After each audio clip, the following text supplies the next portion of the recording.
Hello viewers, আসসালামু আলাইকুম। আজ আমি কোনো রান্না নিয়ে আসিনি। আজ আমি তৈরি করেছি সহজ একটি রেসিপি, ঝালমুড়ি। ঝালমুড়ি পাগল ভিউয়ার্সদের জন্য আজ আমি অন্যরকমভাবে তৈরি করেছি মজাদার ঝালমুড়ি। এই ঝালমুড়িতে আমি কোনো রকম শুকনো মশলা অ্যাড করিনি। ছোট বড় সকলে অনেক মজা করে বিকেলে চায়ের সাথে খেতে পারেন। তাহলে আসুন ঝালমুড়িটি তৈরি করে ফেলি। মজাদার ঝালমুড়ি তৈরি করার জন্য যা যা ইনগ্রেডিয়েন্টস লাগছে তা হচ্ছে, আমি মাঝারি সাইজে 2টা পেঁয়াজ কুচি নিয়েছি, একটুখানি গাজর নিয়েছি, অর্ধেকটুকু গাজর চিকন করে কেটে নিয়েছি, আর নিয়েছি ধনিয়া পাতা কুচি।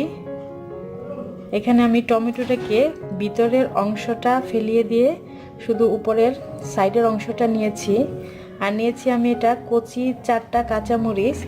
কচি মরিচটা নেওয়ার চেষ্টা করবেন, কারণ এই মরিচটাতে সুন্দর একটা ঘ্রাণ আসে, খেতেও ভালো লাগে।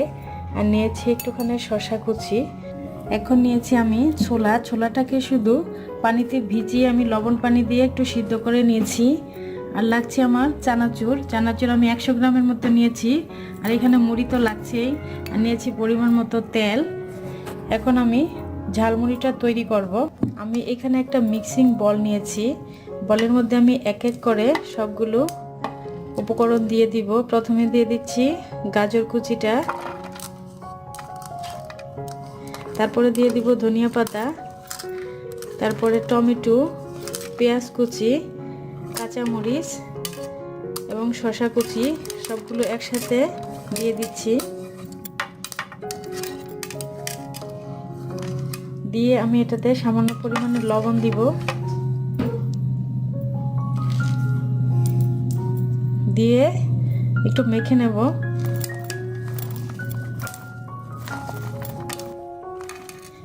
এটাকে আমি নেড়ে চেড়ে নিয়েছি।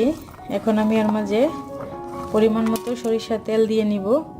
আমি এখানে 1 কাপের 1/4 কাপ পরিমাণে সরিষার তেল নিয়ে নিয়েছি।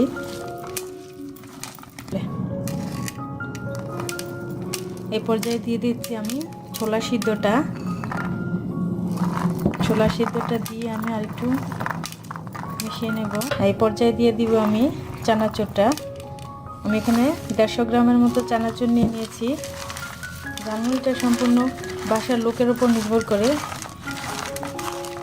বাসার লোক বেশি থাকলে আপনারা বেশি নিয়ে নেবেন, কম থাকলে কম নেবেন।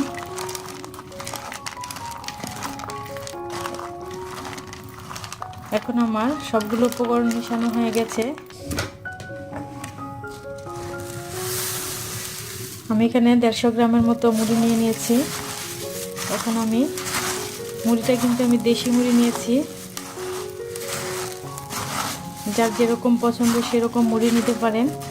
আমি এখন সবগুলো মুড়ি ভালো করে মাখিয়ে নেব। তো ফ্রেন্ডস, তৈরি হয়ে গেল আমার ঝালমুড়ি।